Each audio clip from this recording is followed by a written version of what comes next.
there. In China, it's National Children's Day. It's an annual holiday established after World War II to promote the well-being of children. Some families teach their kids about wealth by touring luxury homes and telling them to work hard at school.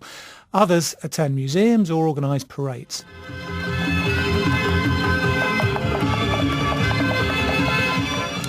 Loads of televised dances like that, lots of kids on stage dancing around in bright red-coloured uniforms. This year, though, the festivities have taken on a unified focus as the government is making the efforts that young people have played during the COVID-19 pandemic by staying at home or even helping out on the front line. And our China media analyst, Kerry Allen, has more. Kerry, tell us more about how Children's Day is celebrated in China and this particular emphasis this year.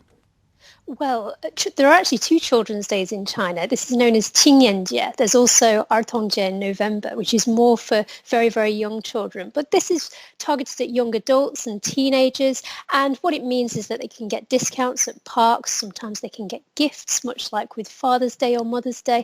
And also their parents can get time off to spend with them and to educate them. So it's not just young kids, it's particularly this year the so-called young volunteers, young doctors and nurses, and also kids as well who've stayed at home.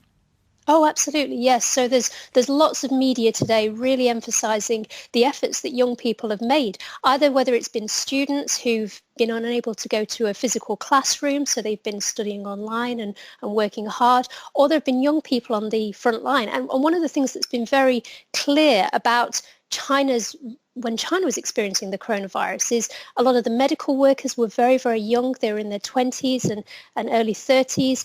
Volunteers as well, so people like delivery workers, also very young. So there's a real emphasis on the role that they've played, whether they've been on the front line or whether they've been doing their part by staying at home. And they're going to be celebrated in a big television sort of festival over the coming hours.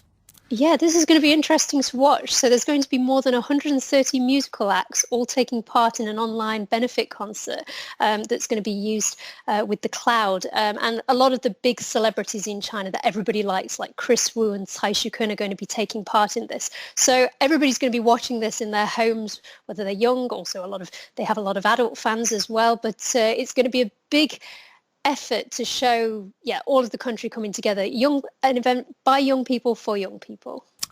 Kerry Allen,